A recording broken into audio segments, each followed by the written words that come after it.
Mont Rolland TV, la chaîne de toute l'actualité nationale et internationale en temps réel.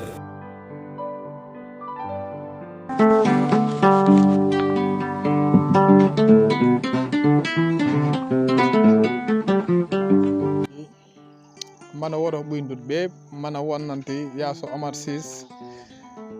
directeur programme Mont Rolland TV fun doku koykindut ye aduna geb doku oro ye Sénégal ɓeɓno doku oro dari élection ye na ajde afiyanna ɓo wonti kilo ni awote ɓoyndut liste électorale wa manam ganay yetax won ganay da biti ɓo wona bindu na ayo wote Philippe Ndutto caakuy bada tax ken ye ndut di Philippe Sénégal ndut waxay tas filon kon nak bo ay yara am micro yi bo politicien ya Philippe Ndut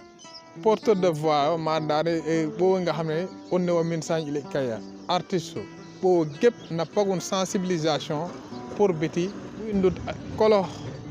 tigo xam wara tigi o xam Philippe adduno rek fexe ni fa aj fa voté buy ndut fi berti carte ndax carte haal Philippe Ndutto fi ɓatta ndut kon ɓo weddo ko ɓo ɓeɓ aj inscrit di fichier électoral yi Mont Rolland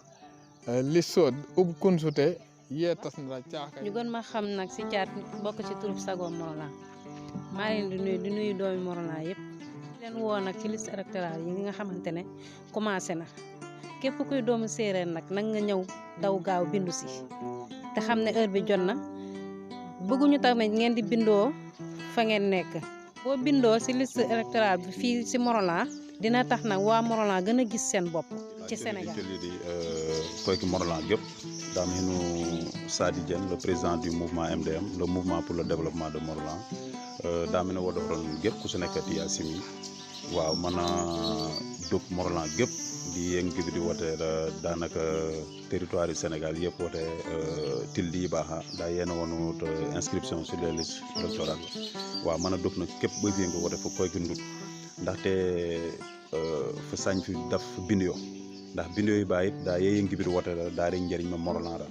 ndaxte it képp yëngi boo fi yëngi bi wote fexente koyki ndut rek mi yaakaar bi di tey it fa bëggote wote yi ne it texe Mont Rolland sañ fii te bokk na di baaxa bi di tey it inscription yi comme bi dalte ku nekk it fay inscrire o ndaxte it ay xen yi yëngi bi di wote ay joué yin caag di poids électoral yi Mont Rolland parce que laxo solo kon nag en tant que leader tamit mën a sensibiliser na boo gépp na woon di daal tigi koyki Mont Rolland xam ni fay fi bindiyee su ko defee it fàccaa voté Mont Rolland wala it jaxe bi di yëngi bi tamit fo xom voté a ili kay kon it fa aj fi inscrire su ko defee it fa changer lieu de vote fa aj fi voté ari Mont Rolland daa xeen yee yëngi voté daa njëriñ mi koyki mu ndut gépp daa njëriñ ma Mont Rolland la kon en tout cas mën a ñaax na af so um pagu dënni wacc sax waaye it mën a ñaax na boo yëngi voté joto yi panga wotu wa saño pagali su ko defee it Mont Rolland ot naa fi kon mën a jaajëfaloon bu baax a baax maa MDM yëpp mais ron ñaax rek mën a soññ doon gépp aussi mën a wonoon biti doon aj wote doon sañ doon bindee di yi baaxaay su ko defee it xen njëriñ ma ndut rek kon képp boo fi yëngi voté fexente membre du mouvement MDM rek yaakaar biti fi kelo appel sola it fay pan yi baaxa kon nag comme Mont Rolland daa tax boobu kolo Mont Rolland daa ñor boobu tamit lépp yi yëngi bi ay tax ndut baatoox rek su ne yi baaxa kon en tout cas meeroon jaajëfal la gépp mën a jaaroon bu baax a baax jërë ngeen